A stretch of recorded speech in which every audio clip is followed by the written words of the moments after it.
siguiente exposición, para cerrar el turno de la mañana, tiene que ver con un trabajo realizado por los ingenieros José Salinas Saavedra y Guillermo Prado Luján.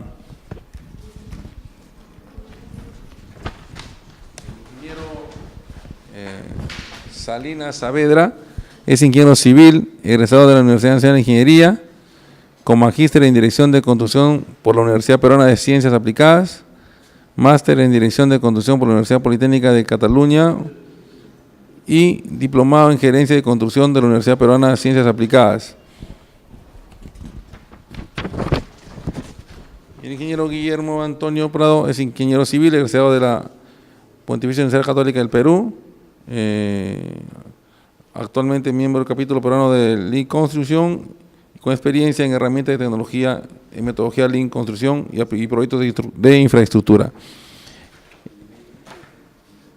Ya, demos un fuerte abrazo a los ingenieros para que inicien su exposición. Buenas tardes, agradecer al Colegio de Ingenieros por la invitación y haber seleccionado nuestro trabajo de investigación para poderlo aplicar en sector público.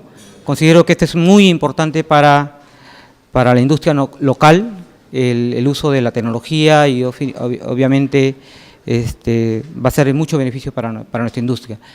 Agradecer también a Guillermo, que es el trabajo que va a presentar en la primera parte, que es un análisis de cómo se encuentra nuestra industria.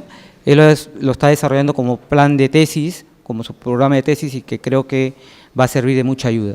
Entonces dejo con la palabra al ingeniero Guillermo Prado. Muchas gracias, José. Muchas gracias por la palabra, José.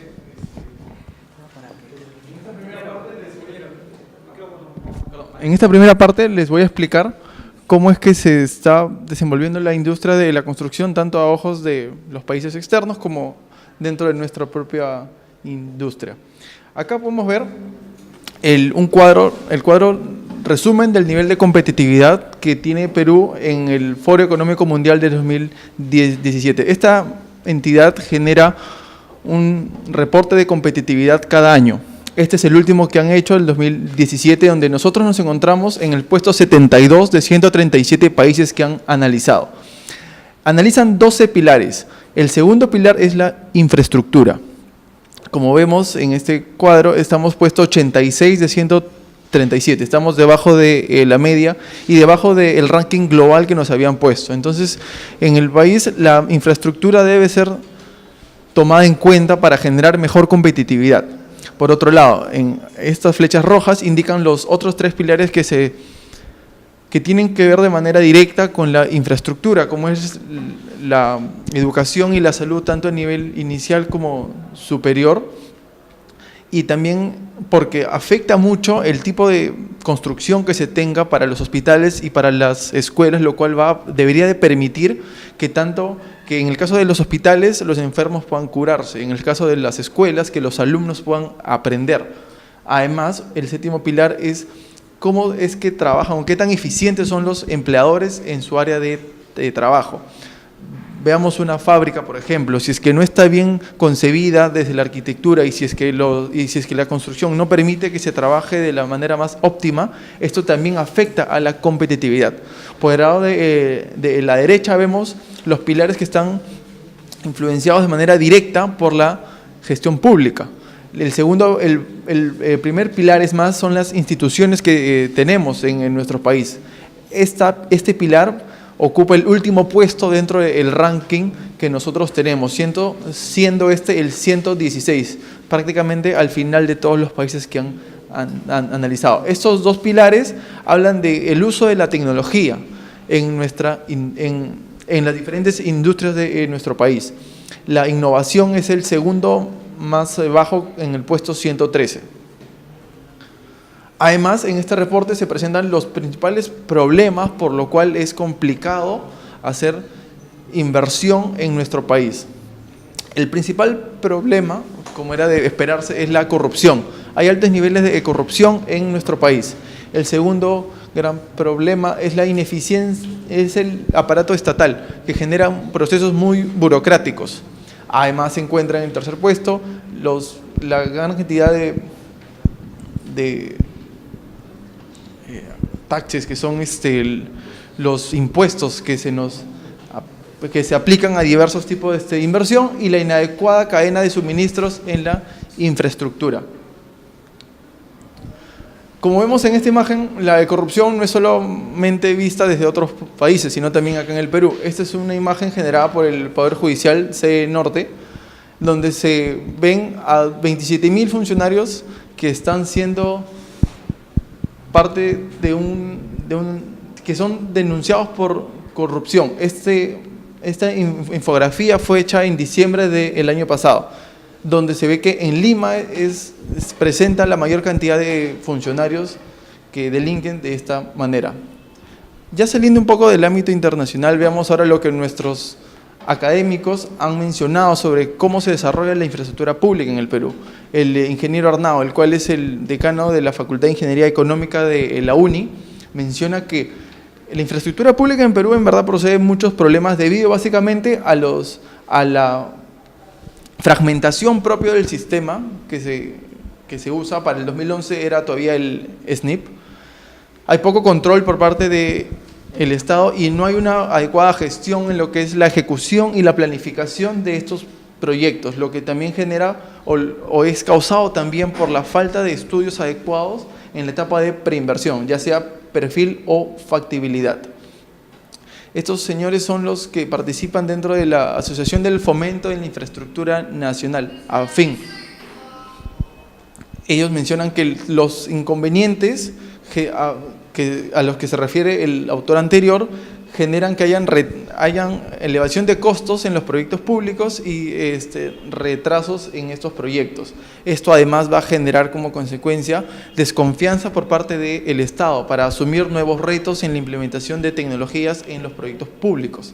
Además, la economista Vargas Pastor, egresada de la Universidad del Pacífico, menciona que no hay una integración a nivel organizacional en los proyectos, ni tampoco a nivel de etapas de estos proyectos, lo que genera, como se ha mencionado, altos costos y tiempos mucho mayores para la ejecución de estos proyectos. Además, no se involucra al usuario final desde etapas tempranas en los proyectos. Por ejemplo, si se va a hacer una escuela, ¿qué necesitan los profesores que van a dictar en esta escuela? No se hace una integración del área usuaria en estos proyectos.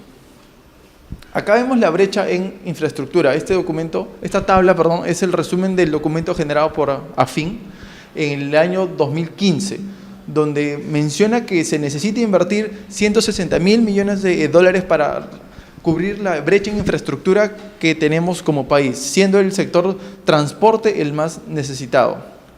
Esta brecha es calculada con dos metodologías, la vertical y la horizontal. En la vertical se estima mediante qué tanto nos falta para cubrir las necesidades propias de un crecimiento, del desarrollo del país. Y la horizontal se le llama a lo que nos falta para alcanzar a los países que tenemos como objetivo. En este caso, el objetivo es los países que conforman la Alianza del Pacífico.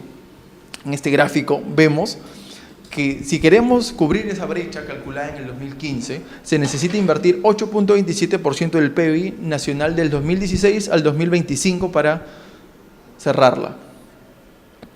Pero luego en el 2017, apareció este programa de la reconstrucción con cambios debido al problema del llamado niño costero hace un año en la región norte, básicamente. De todo el presupuesto que contiene este plan, el 75% está orientado hacia obras de reconstrucción, de las cuales, según este gráfico, nuevamente, el sector que más ha sido afectado ha sido el de transporte. Entonces, viendo estos gráficos nos damos cuenta que es importante saber cómo vamos a generar estos proyectos, cómo se van a gestionar para que la inversión que se está dando a todos estos sectores sea la más apropiada, la más eficiente.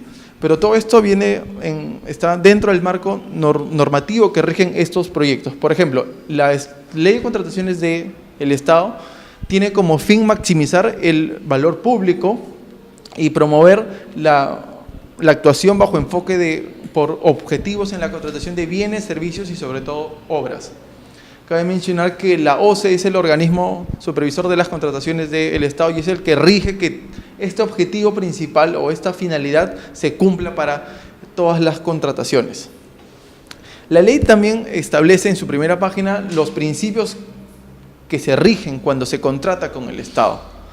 Pero yo les hago la consulta si es que realmente estos principios se cumplen cuando contratamos con el Estado, llámese para obras, bienes o servicios.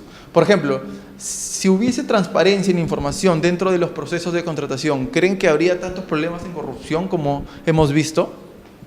Si la eficacia y la eficiencia se cumpliría, entonces se generarían tantos adicionales, tantas extensiones para los plazos. Si sostenibilidad ambiental y social es un principio, porque hay tantos proyectos que afectan al medio ambiente de manera fuerte y negativa. La competencia, si todos nos encontramos en un mismo nivel para competir en las contrataciones, no habrían tantos direccionamientos como se escucha en las noticias desde hace bastante tiempo.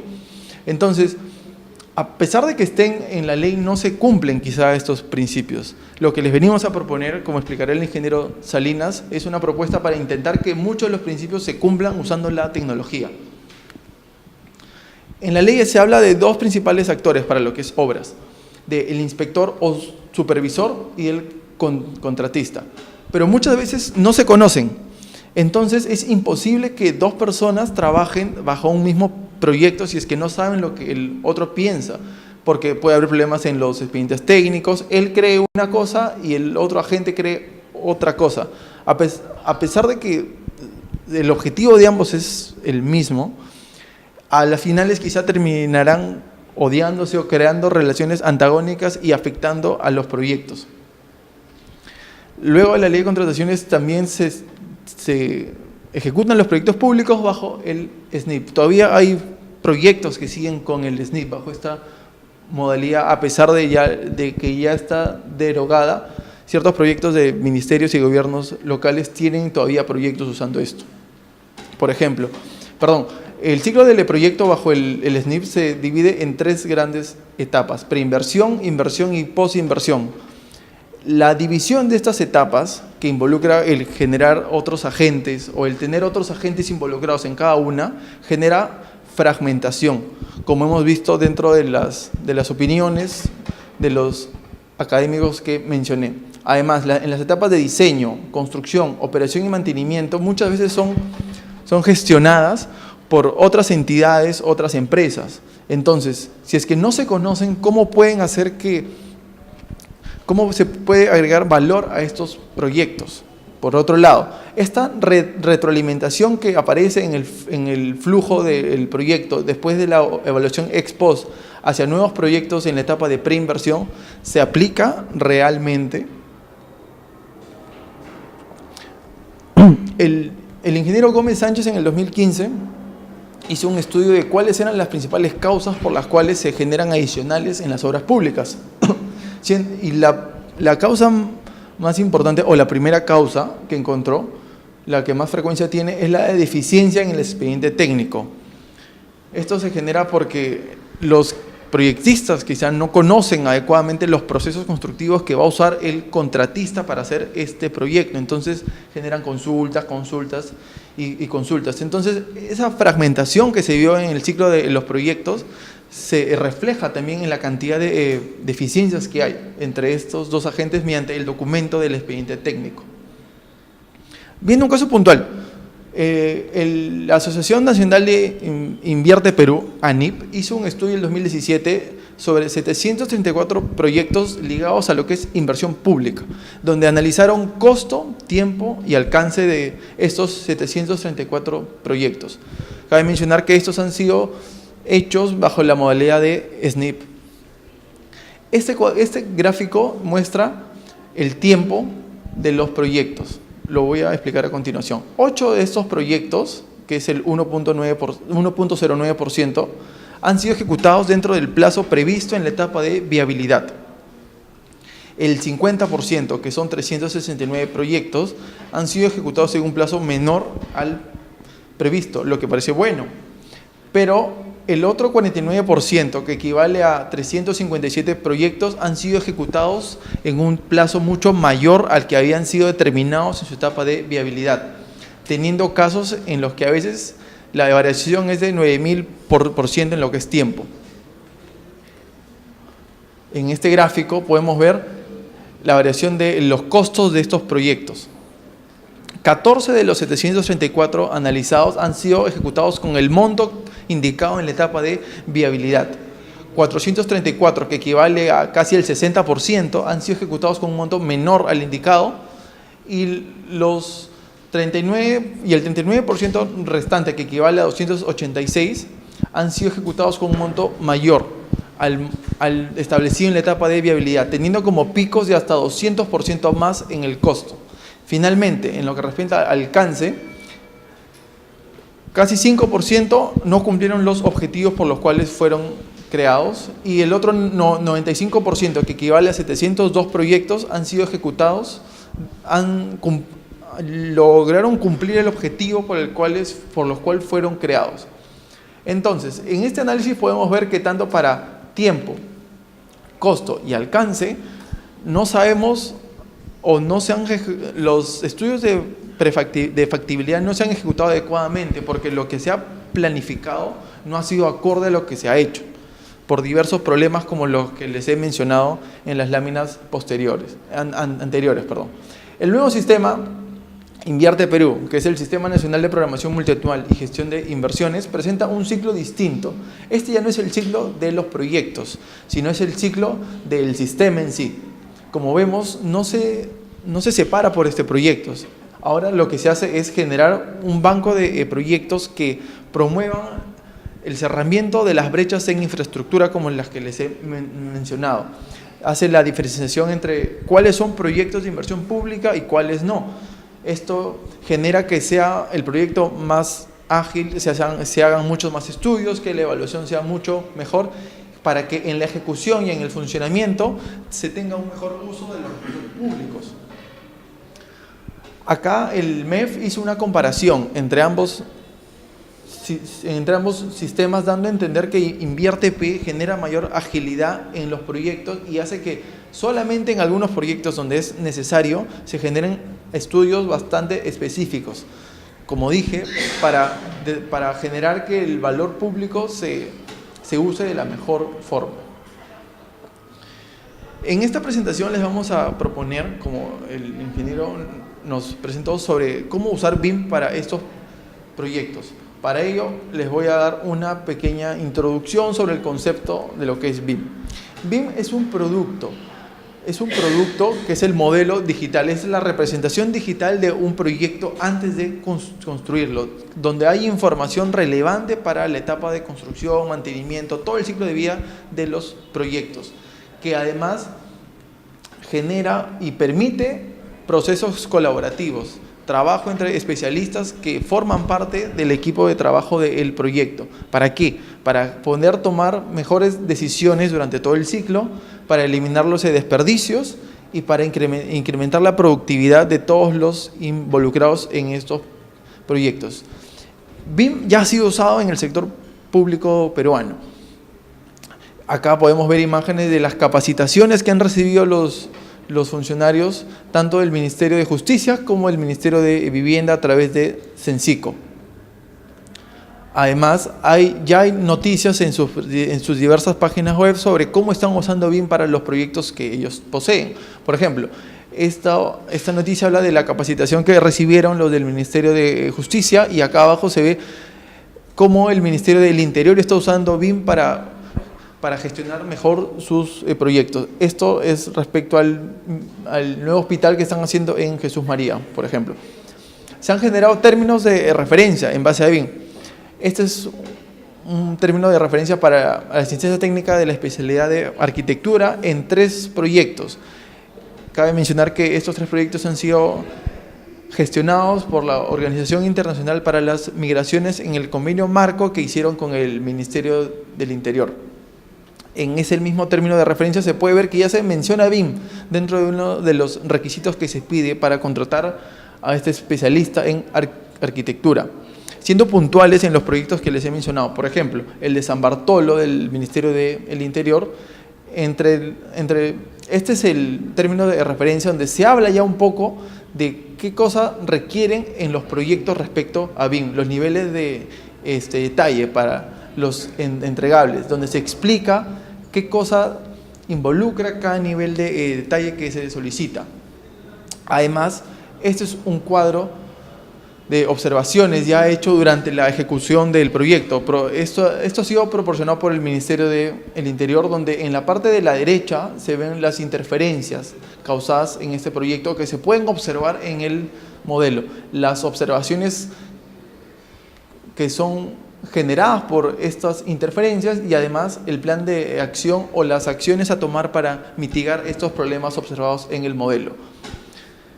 El otro proyecto que les mencioné, el Hospital de la Policía de Jesús María, también por el Ministerio del Interior, presenta en sus términos de referencia ya un poco más de información sobre la documentación que se debe de generar para verificar el uso de BIM en este proyecto. Finalmente, el uso de BIM también llega a los gobiernos locales. En este caso, se generan bases estándar para una obra en ICAP, donde se menciona dentro de lo que se va a entregar modelos en un programa para modelado virtual como es Revit, y donde habla de BIM como uso de la herramienta. Como veremos a continuación por parte del ingeniero Salinas, el uso de BIM aplicado a proyectos públicos en otros países se genera desde hace muchos años, y él les va a explicar un poco con más a detalle qué cosa involucra usar BIM en estos proyectos.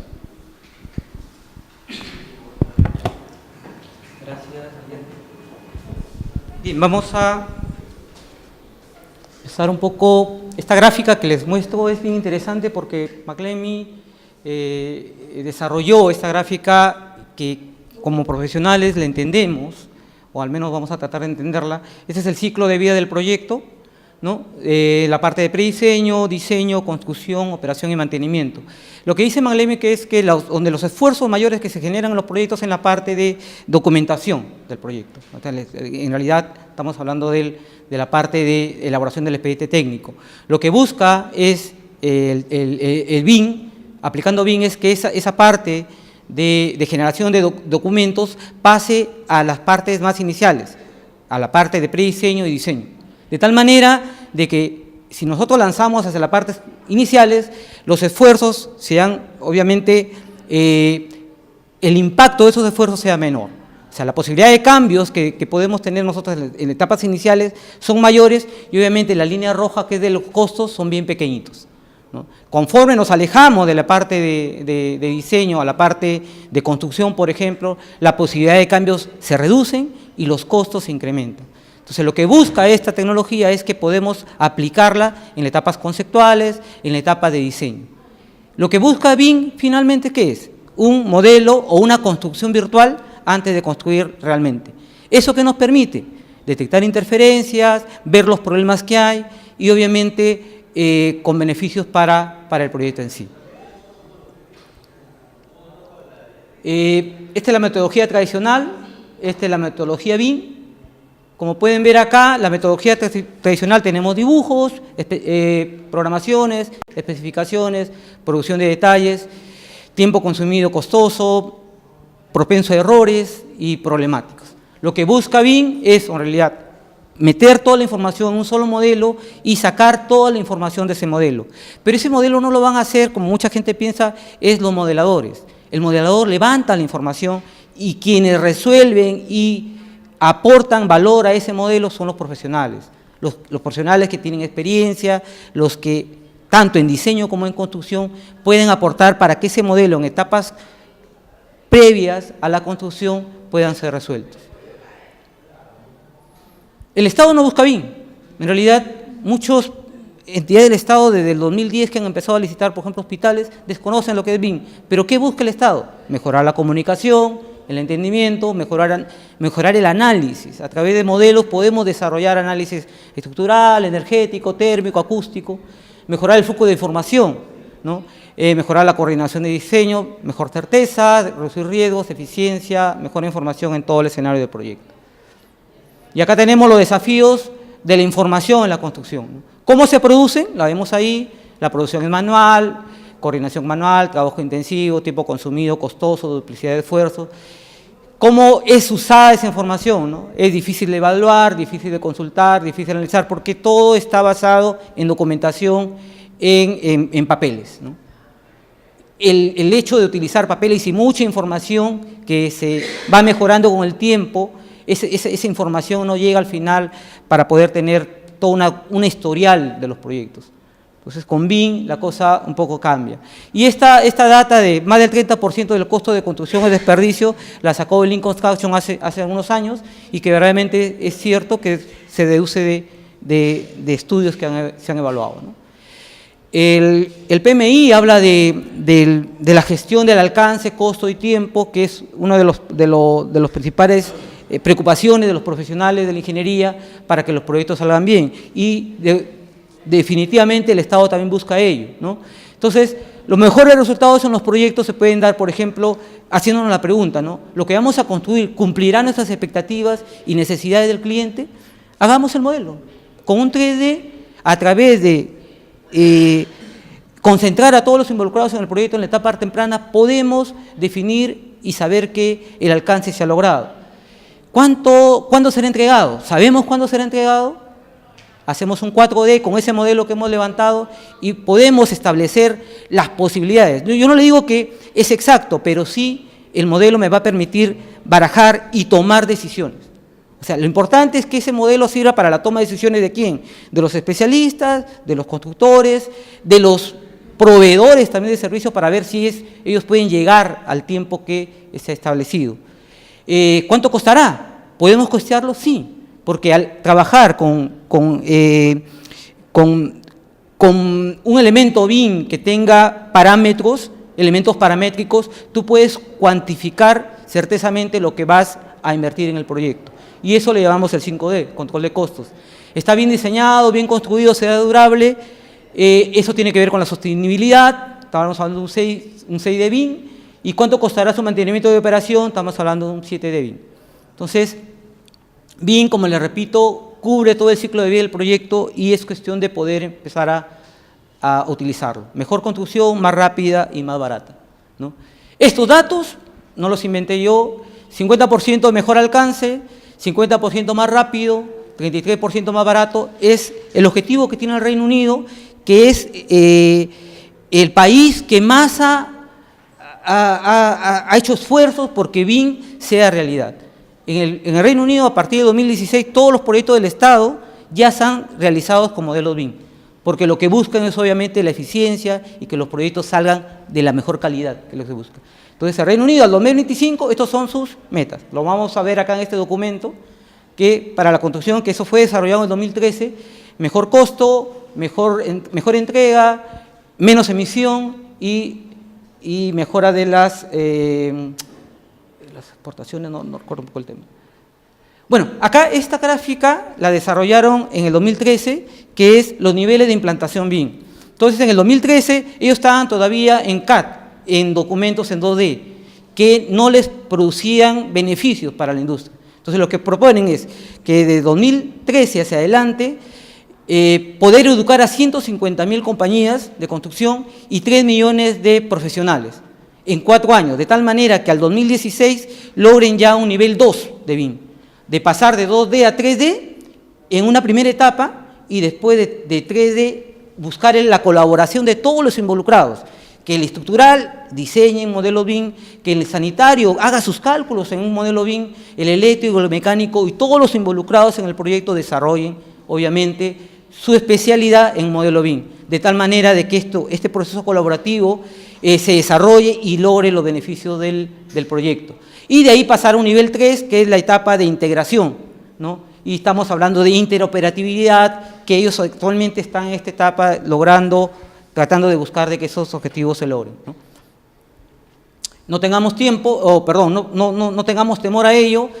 En el Reino Unido se han trabajado todos los estándares posibles para cada una de las etapas. Entonces, la idea de la propuesta es poder sacar lo mejor de estos estándares y adecuarlo a nuestra industria, ¿no? Entonces, ya, como digo, la pólvora ya está creada, solamente es aplicar lo mejor, el conocimiento está ahí, rescatarlo y poder utilizarlo en nuestros proyectos.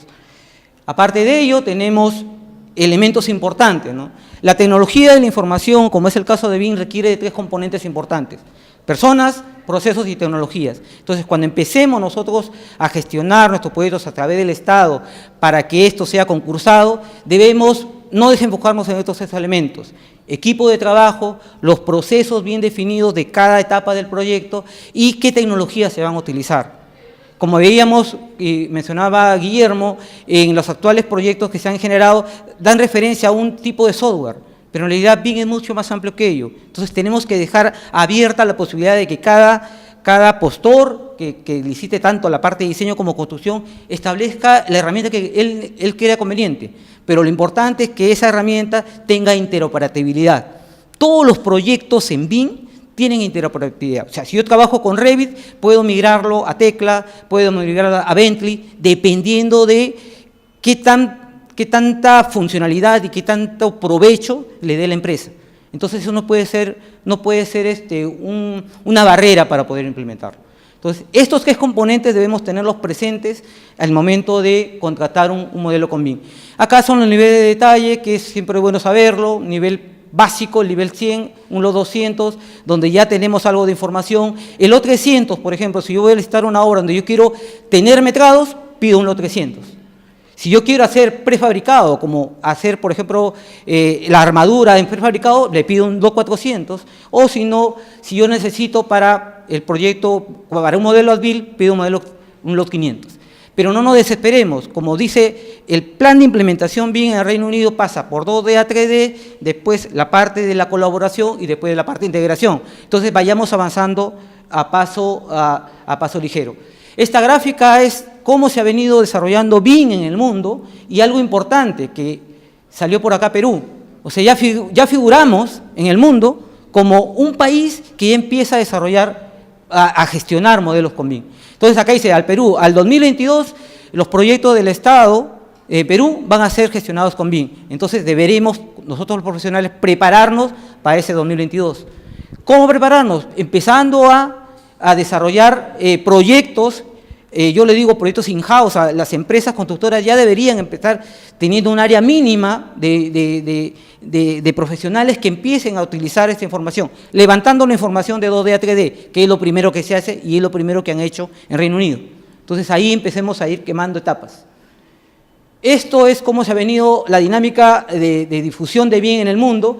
Top-down es desde el gobierno hacia abajo. Tiene Hong Kong, tiene el Reino Unido y los Emiratos Árabes. Esos 3 gobiernos son los que han hecho, a partir de normativa de Estado, a que se empiece a desarrollar BIM. Los middle out son las grandes empresas de los estados que han empezado a gestionar. Uno de los primeros promotores de BIM en el Perú, por ejemplo, han sido las grandes empresas peruanas, que han visto la necesidad de mejorar sus procesos constructivos a través de BIM. Y de ahí ha ido decantando a más entidades, a pequeñas empresas, y obviamente es necesario que el Estado se ponga las pilas y empiece a trabajar con este tema. BDC, ¿qué es BDC? Muchos escuchamos hablar BDC, modelos virtuales, qué sé yo. En el 2000 se creó el CIFE o el CIFE, el Centro de Investigación de la Universidad de Stanford, donde ellos empezaron a estudiar cómo mejorar la productividad en los proyectos de construcción. Ya tenían modelos virtuales, ya había el 3D, entonces empezaron a desarrollar a nivel académico en principio, para después aplicarlo en obra. Y este BDC tiene 3 componentes: una parte de modelo, una parte de la ingeniería concurrente integrada, que debemos aplicarlo nosotros en nuestros proyectos, y la parte de los procesos de modelado. Pero modelo BIM, ¿a qué se refieren ellos cuando hablan de modelo BIM, BIM+? No solo es modelo, sino es comportamiento estructural, comportamiento energético, comportamiento acústico y térmico. ¿Cómo lo relacionamos esto con lo de Reino Unido? La parte nivel 2, donde todos los especialistas desarrollan. Pero nosotros todavía no estamos en esa etapa. Estamos en la etapa primera de pasar información de 2D a 3D. Mapeo de procesos, ingeniería concurrente, básico. ¿Cómo podemos desarrollar un modelo si no hacemos intervenir a los proyectistas? A la gente que sabe construir, a la gente que sabe hacer las cosas, a los proveedores principales. Entonces, en esa parte de ingeniería concurrente hay que involucrarlos. Levantamos el modelo e involucramos a los participantes en ese tema de ingeniería concurrente, y lo más importante es saber en qué momento llamarlos, y para ello hay que hacer un mapeo de procesos.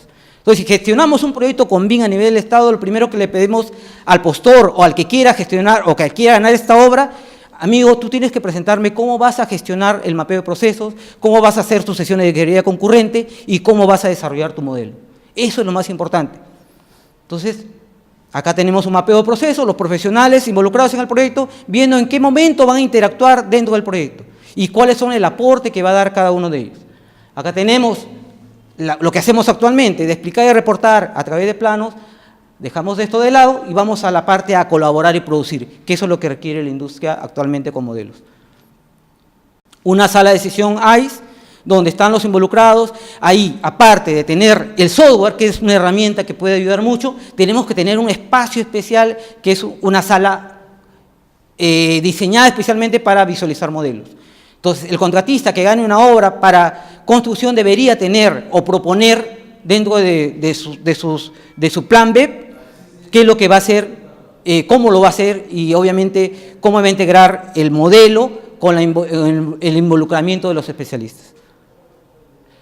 Este es un resultado de 32 proyectos que desarrollaron en el SAIFI y dice que básicamente los resultados son buenos, ¿no? Hasta 40% de eliminación de cambios en el presupuesto, precisión en la estimación de costos, un 80% de reducción en el tiempo necesario para generar costos, un ahorro 10% de valor de contrato y detección de interferencias, un 7% en la reducción del tiempo de proyecto.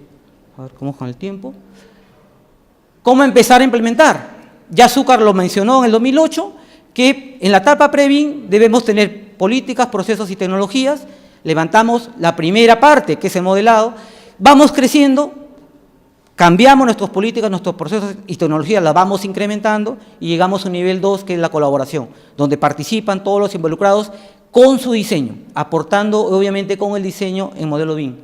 Y la parte de integración es un proceso mayor que nos conlleva obviamente a lo que llamamos el IPD. Muchas veces ya en los últimos congresos se está escuchando del IPD, que son los contratos colaborativos. Pero ¿cómo queremos hacer contratos colaborativos si ni siquiera empezamos a hacer modelos? Empecemos a hacer modelos y de ahí pasamos a pedir a los especialistas que modelen también en este tipo de plataforma. Entonces hay el IP y esta es la madurez de BIM que les menciono. Nivel 0, CAD lo tenían haciendo. En nivel 1, pasar de 2D a 3D, ¿no? Pasar información. El nivel 2, lo que ya están, ellos actualmente han llegado a este nivel, donde el arquitecto hace la parte de modelo en arquitectura, el estructural, diseñan en su modelo, el mecánico, eléctrico, sanitario, hacen su modelo BIM para mejor desarrollo del proyecto en la parte de colaboración, y actualmente ellos están en el nivel 3.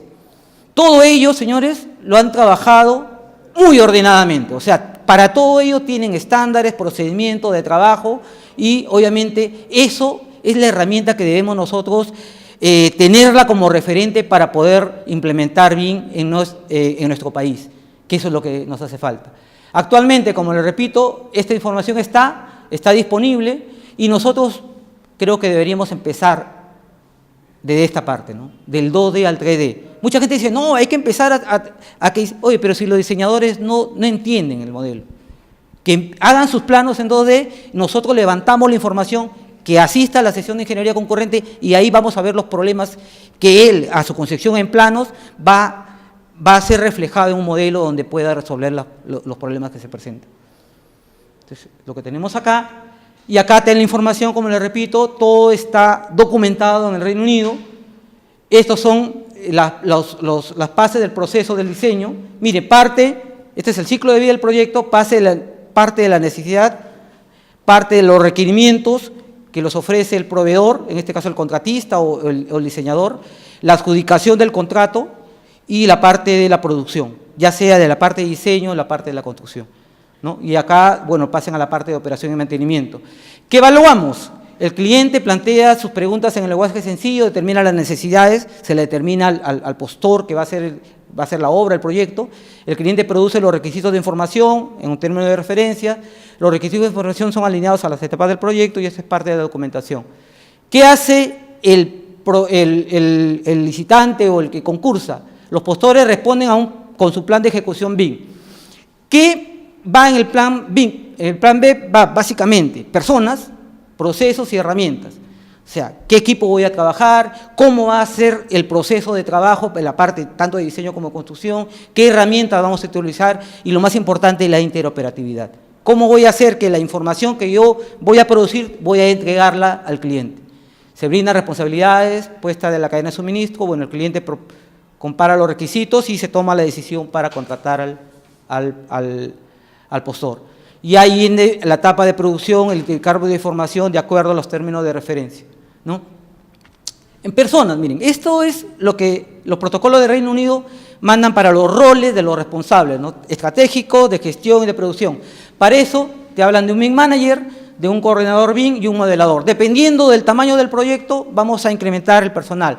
Pero ¿qué pasa? Yo le he puesto acá formación académica incipiente, porque no tenemos, por ejemplo, el BIM manager. El BIM manager debería conocer una gran variedad de herramientas y proponerlas de acuerdo al caso. Si voy a hacer una carretera, si voy a hacer un puente, si voy a hacer un canal, debería utilizar una herramienta específica para ello. Pero todavía estamos en un proceso creciente. Lo que yo propongo es en realidad ir en avanzada, teniendo usuarios, modeladores, coordinadores. Podemos a un proyecto tener un coordinador BIM que conozca el tema, cómo gestionar adecuadamente los procesos y obviamente de ahí para allá es una línea de carrera prácticamente para los jóvenes profesionales que están ahorita saliendo de las universidades, ¿no? Este es el proceso. Primero, desarrollamos la información por disciplinas, esa información es compartida, se le hace conocimiento al cliente de los problemas que se han hallado, una vez que se tiene definido, se actualiza y nuevamente se vuelve a retroalimentar, ¿no? El flujo de información.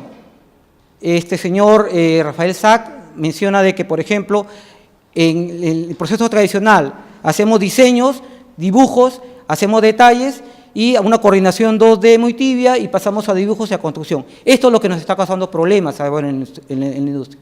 ¿Qué se busca? Obviamente que esta información, si bien es cierto, levantas dibujos, pero levantas modelos.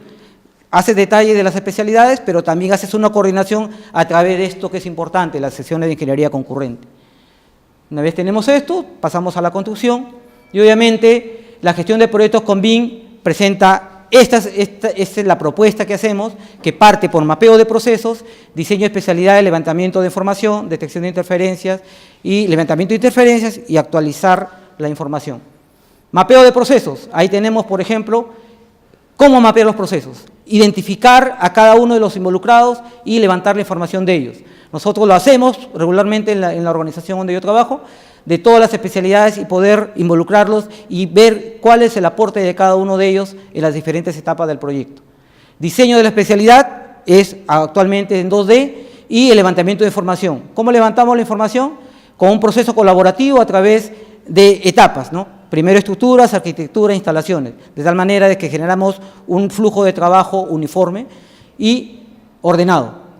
De ahí pasamos al modelado de instalaciones y obviamente identificamos las interferencias en cada especialidad y esas interferencias que son identificadas son levantadas, ¿no? Primero la detectamos, levantamos la información y esa información se cuantifica o se registra para que esa información sea resuelta ¿por quién? Por el especialista. Acá hay visualizadores, en realidad es un AvidWord o Revisto para visualizar los problemas que hay. Detectamos las interferencias, a ver una navegación interna en el proyecto, de tal manera de que esta información sea levantada en la sesión ICE, ¿por quién? Por el especialista que sabe hacer las cosas, ¿no? Acá tenemos una tabla donde detectamos todas las interferencias encontradas y quién es el responsable de levantar esa información. Levantamiento de interferencias a través de la sesión de ingeniería concurrente con el especialista, como vemos acá, levantando toda la información requerida del proyecto o que requiere para mejorar el proyecto. Y al final, ¿qué se actualiza? Los planos, porque todavía seguimos trabajando con planos y obviamente el modelo, ¿no? Este es el modelo de gestión ideal. Actualmente lo que se busca es de que los proyectistas desarrollen sus modelos BIM y esos modelos sean a través de las coordinaciones internas de ingeniería concurrente integrada sean desarrolladas y obtener el modelo desarrollado y listo para obra. El modelo y obviamente los planos para ejecución de obra, porque actualmente todavía seguimos utilizando planos. El modelo tipo A, actualmente en la industria peruana se ha dado de este tipo, que tenemos acá los especialistas que desarrollan los planos y su modelo plano y modelo, plano y modelo, plano y modelo. Y estos planos y modelos a través de una gerencia BIM se compatibilizan para obtener los planos compatibilizados y el modelo. Esta es una propuesta que varias empresas en el Perú han empezado a desarrollarlas. Otras empresas lo que hacen es lo siguiente, que es válida también, ¿no? Reciben toda la información en plano de los proyectistas, contratan a una empresa que hace la tercerización del modelo y esa empresa se encarga de levantar el modelo y obviamente ese modelo es compatibilizado y obtienes planos compatibilizados y modelos bien compatibilizados. Algunas organizaciones en el Estado han estado utilizando esto. ¿Por qué? Porque definitivamente no hay capital humano para levantar la información. Lo que se quiere y se promueve en realidad es que se haga el trabajo in-house, ¿no? Donde tengamos planos, levantamos modelos, tenemos los planos, levantamos los modelos y esto a través de sesiones de ingeniería concurrente integrada donde participa el proveedor, el estructural, el sanitario, el eléctrico, mecánico, los proveedores y el constructor, obtengamos el modelo compatibilizado y los planos para obra, ¿no? Esta es la propuesta, bueno, esta es un poco la idea de cómo mejorar el proceso, es a través de los involucrados, que son básicamente los proveedores, ¿no? Que los proveedores den sus modelos para que los especialistas desarrollen sus modelos BIM. Cuando esto se dé, yo creo que la industria, la especialidad, se va a empezar a mover más rápidamente. Cuando los proveedores de equipamiento eléctricos, sanitarios, mecánicos, den sus modelos BIM para ser compartidos y obviamente sean utilizados por los especialistas, ¿no? Esa es la otra opción. Y vamos acá, para terminar, en la propuesta de aplicación de BIM en la construcción. Sabemos que hay un periodo que es en la parte de planificación de las obras. En este caso, por ejemplo, yo, contratista, quiero concursar a un proyecto del Estado y ya tengo el proyecto hecho. Entonces, yo tengo un plazo perentorio que pueden ser en las actividades principales, o sea, las primeras actividades que realiza la empresa, por ejemplo, obras provisionales, básicamente en el tema de las obras provisionales, poder establecer esta vinculación. ¿Y cómo sería? ¿No? La idea es que recibimos los planos en 2D y yo como contratista me comprometo esos planos levantarlos en modelo, ¿no? Y acá yo tengo al constructor, tengo a los proyectistas porque ellos son los que han hecho el diseño, tengo a proveedores porque yo ya sé con qué proveedor debo trabajar y obviamente con esto garantizo que en etapas de obras provisionales, como repito, poder ya tener los planos o confirmar el costo de los planos porque ya tengo la información y obviamente confirmar el plazo, porque con esa información puedo determinar obviamente el plazo ya que me puede dar en el modelo. Esta es un poco la propuesta que se pretende o que se quiere incluir en el mercado peruano para que pueda ser aplicada en obra del Estado. El compromiso del proyectista está de entregar los planos compatibilizados, o sea, el constructor no va a hacer el trabajo de mejorar el plano o de compatibilizarlo, sino el proyectista tendría que tener esa labor y obviamente el compromiso del contratista sería levantar la información para validar esa información tanto de costo como de plazo, ¿no? Acá tenemos la propuesta para parte de diseño que es más interesante porque ahí no tenemos nada. Entonces solamente tengo términos de referencia y qué es lo que voy a evaluar yo como entidad del Estado. Que el postor me identifique un equipo de trabajo, me identifique los niveles de detalle para el proyecto, me diga las dimensiones que va a trabajar, 3D, 4D, 5D, me dé un cronograma, ¿no?, de desarrollo de esta parte de modelado, me dé las herramientas que va a utilizar, Tecla, Revit, Ventilo, lo que fuere, y lo más importante es que esta herramienta o esa información tenga interoperabilidad, que la tienen todas las herramientas, y obviamente con IFC me dé la información en IFC y los medios de comunicación como que se va a dar esta parte, ¿no? Entonces tenemos el mapeo de procesos, como les digo, proyectista, arquitectura, especialidades, clientes, algunos proveedores importantes para el desarrollo de la parte preliminar y esta información con el mapeo de los procesos empezar a desarrollar planos y modelos. ¿Por qué no modelo de frente? Repito, porque todavía nuestra industria está empezando recién a involucrarse con ello, ya pasaremos a un segundo nivel donde sí hagamos los proyectos en modelo directamente. Entonces, a través de las sesiones de ingeniería concurrente resolvemos estos problemas y obtengamos los planos compatibilizados y la documentación necesaria del proyecto a través del modelo BIM, ¿no? Y esto sería retroalimentado obviamente con un costo definido y a través de un modelo en 4D tendríamos un plazo definido. Esa es un poco la propuesta que estamos planteando para los proyectos del Estado. Conclusiones. Bueno, el uso adecuado de la tecnología bajo el enfoque BDC nos permite obtener proyectos sin adicionales asociados al diseño, ni ampliaciones de plazo debido a la falta de información. La adaptación de la ingeniería concurrente es importante también para nuestros proyectos. Importante realizar mapeo de procesos. El impulso del Estado a establecer niveles de adopción y obligatoriedad nos va a permitir que la industria se dinamice. Y la propuesta de diseño y construcción a través de gestión BIM permite lograr proyectos eficientes. La implementación de BIM no generará sobrecostos para el Estado, ya que debe ser un compromiso de los postores para las obras públicas. Bueno, las recomendaciones: se recomienda un mandato de Estado para el proceso de implementación.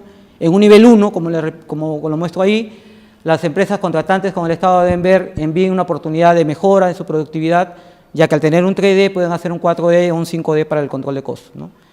Bueno, se requiere el involucramiento de la academia, de las universidades sobre el conocimiento a los chicos de pregrado para poder lograr los beneficios.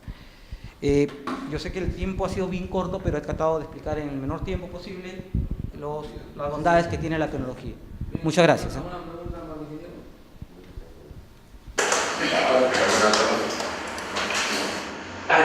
Una recomendación: incorporen en todo este sistema, que me parece muy bien, es válido, es necesario, es incluir porque una de las causas de las demoras de todos los proyectos públicos es que la propiedad del terreno no es del cliente, o no es de la institución pública, y eso retrasa todo.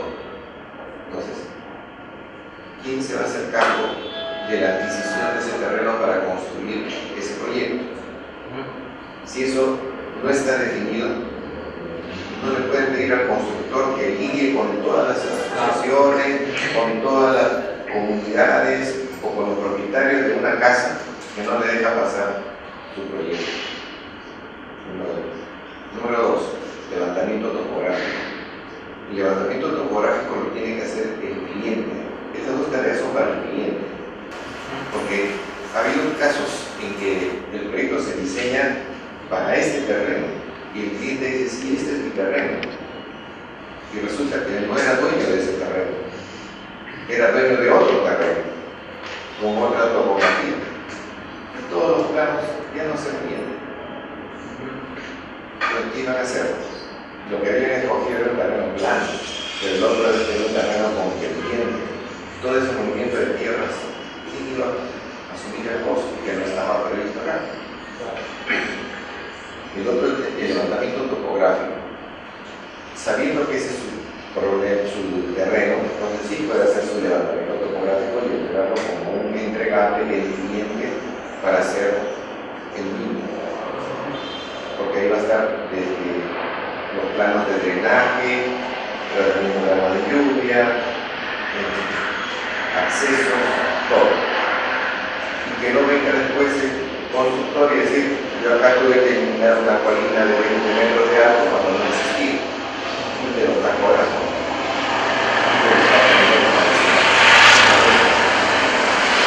Propiedad del terreno o adquisición de los terrenos, ¿quién es el responsable?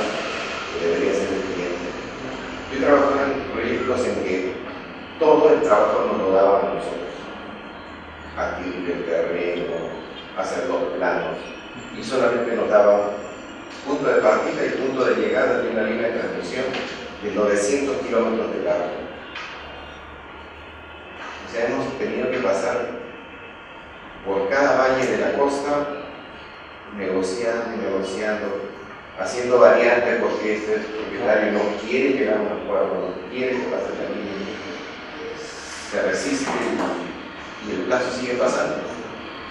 Y el plazo se tiene que hacer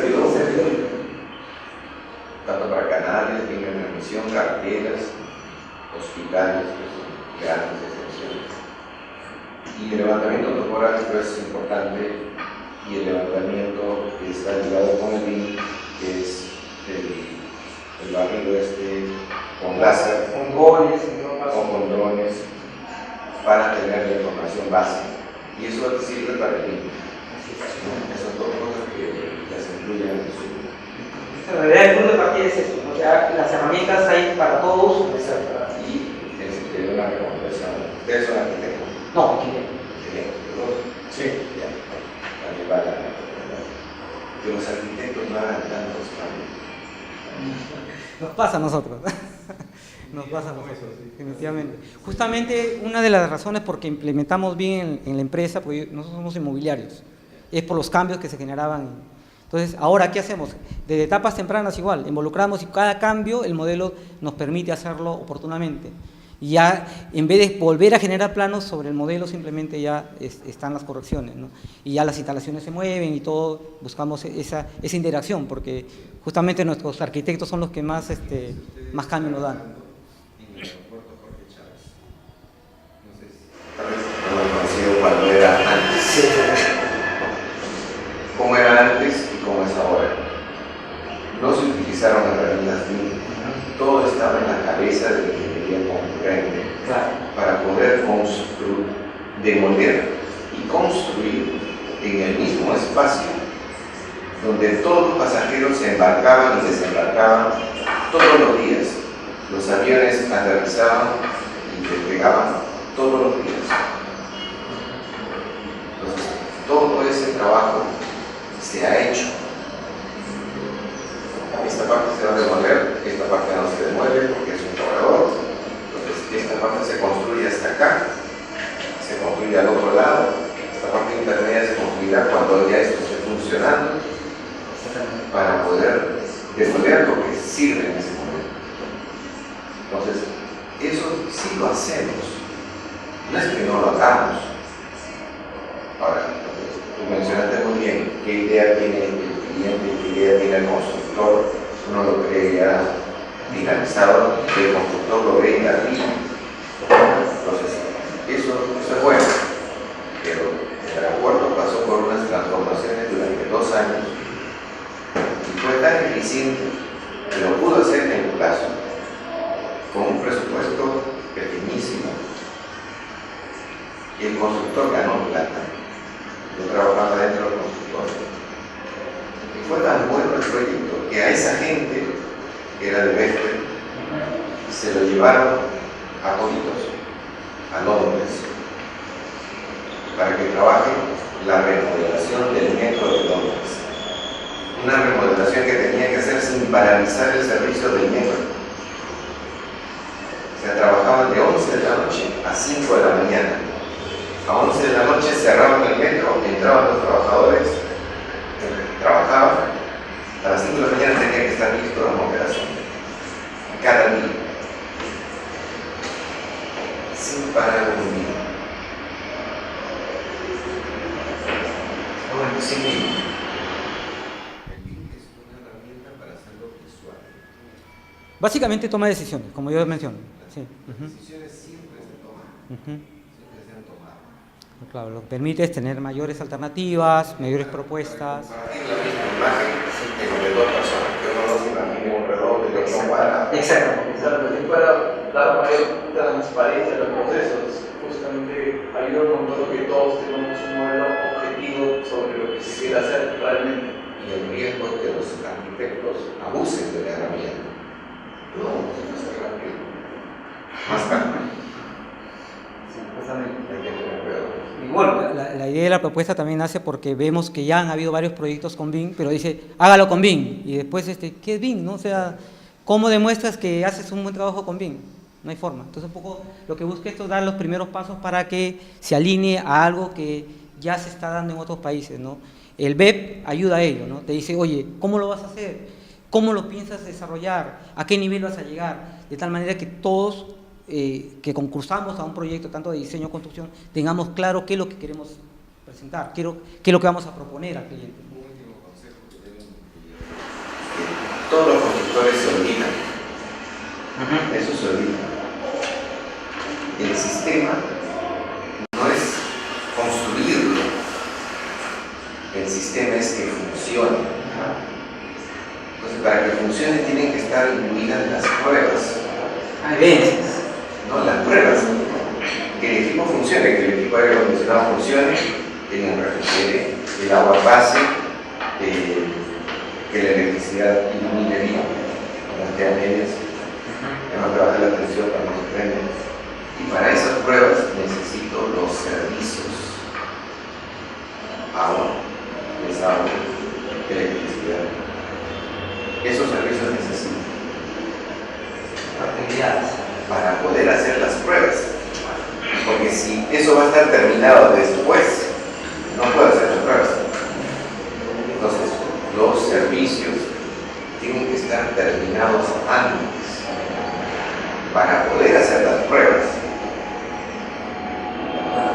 Yo he puesto en servicio Antamina y todo el mundo se preocupaba por la chancadora. Para hacer esa prueba de la chancadora yo necesito agua, necesito electricidad, necesito aire. ¿Dónde están? No hay.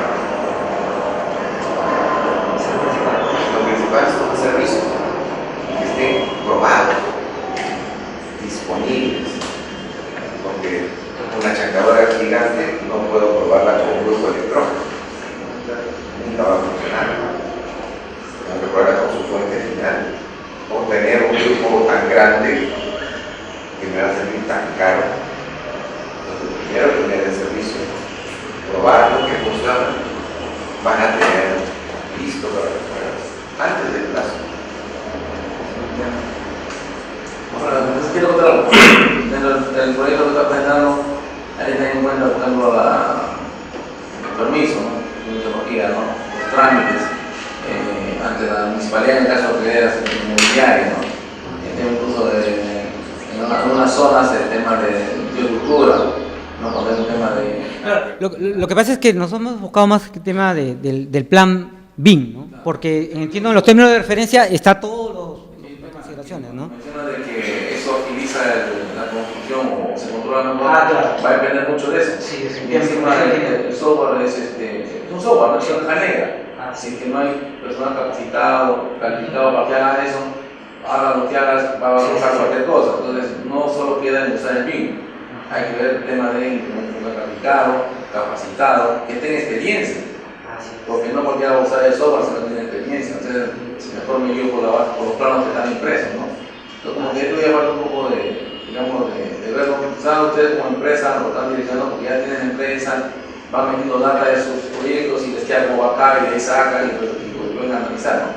Pero si lo queremos ampliar a un tema del Estado, como estaban mencionando, que es uno de los objetivos del tema, ahí pues imagínate, los proyectos no salen ni siquiera con actividad ni con perfiles. Ahí sale un monto presupuestal y luego a partir de ahí recién hacen el estudio. Entonces, ¿cómo puedes levantar información para poder luego compararla? Ahí un poquito que es complicado. Por ahora no lo veo direccionado a una central inmobiliaria que funciona bien porque ustedes lo están usando, pero para que simplemente no es el Estado, yo creo que hay bastante. Lo que pasa es que no solamente el tema inmobiliario, yo diría Para ahora el Estado ya se está utilizando, o sea, no es que lo estamos proponiendo para que lo utilicen, ya lo están utilizando, pero le falta ese componente que les digo yo, ¿no? O sea, el mapeo de procesos, las herramientas que no estén direccionadas a un solo software, que sea abierto, con formato abierto, y el tema del equipo, ¿no? Que como ustedes dicen, o sea, hay un equipo donde tiene esos componentes, modeladores, coordinadores, organizadores, pero que tengan el concepto de cómo se debe trabajar colaborativamente. O sea, si yo tengo el modelo, yo te digo, ya está el modelo listo, pero si ese modelo no ha sido previamente evaluado por el proyectista, para empezar, por el constructor y por algunos proveedores importantes en el proyecto, eso no va a funcionar. Es por decir yo, en esta zona está el grupo electrógeno, va a estar la zona de, por ejemplo, de aire acondicionado, y yo cuando vengo con mi equipo, resulta que no entra. Entonces, en la etapa previa, la idea es citar a varias empresas, tanto de grupos electrógenos, que nos proporcionen su modelo BIM con tales características que funcione en el espacio que ha sido diseñado. Porque muchas veces el diseñador diseña teóricamente y no tiene la información del equipo. Nos ha pasado, o sea, de la experiencia, nosotros como inmobiliario estamos tratando de que esto pueda utilizarse para obra del Estado. Nos ha pasado, hace 15 años licitábamos con el Estado. Estábamos en la sierra donde pasaba lo mismo, un grupo electrógeno de tales características, llegábamos con el grupo, no entraba en el espacio. Entonces, ¿quién es la culpa? El contratista, hay que desarmar y volver a generar, y se genera adicional, porque el contratista no va a ser gratis. Entonces la idea es que con un modelo podamos hacer esa etapa previa, la doble construcción, ¿no? La construcción virtual y la real, ¿no? En el Estado lanzan proyectos a nivel de perfil, la ley. Sí. Entonces, es bien difícil que con esos datos tú tengas un... Ya, pero por ejemplo, con esos datos igual manera, si yo licito esa obra, por eso le digo, en la parte de construcción, si yo licito, parte de la responsabilidad del contratista es en etapas previas, mientras se está haciendo el movimiento de tierras y todos los trabajos, que ya levanten su modelo y que nos demuestren de que el costo ha sido el que se ha planificado y el tiempo también, ¿no? O sea, si vemos que hay un problema ya en movimiento de tierras, paramos mejor, oye, esto va a costar el doble, porque mire, se han olvidado de esto. A la hora que han levantado la información se han dado cuenta que esto no funciona. Entonces, ¿para qué seguir y demorarnos 10 años? Mejor en la primera etapa cortamos por lo sano, ya no sé, le pagas menos penalidad, porque si le vas a pagar 10 años de penalidad al contratista, la plata es de nuestra, de todos nosotros. Entonces, la idea es en esta etapa temprana, o el modelo, te des cuenta que el proyecto no va. Entonces, ese era un poco el aporte que queremos hacer a la industria. En este juego, el cliente contratista o constructor está Contraloría también. Sí. Entonces, en Panamá, hemos hecho un proyecto en Panamá, me llamó mucho la atención que Contraloría de Panamá tuviera contralores en cada distrito. Si nosotros valorizábamos una torre, para el cliente venía y decía, es una torre que está construida, no nos pagaban.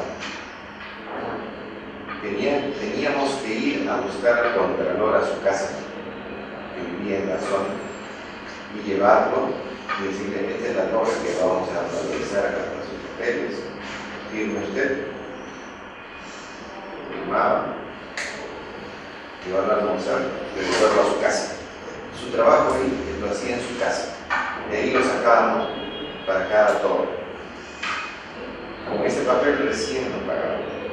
Es un poco el hecho de mostrar las leyes que rigen la obra pública que están en eso, que las mismas leyes generan que estos trabajos y que en una municipalidad se demoran las cosas, que sea la función del cliente hacer el levantamiento topográfico, sepa el cliente que debe hacerlo él.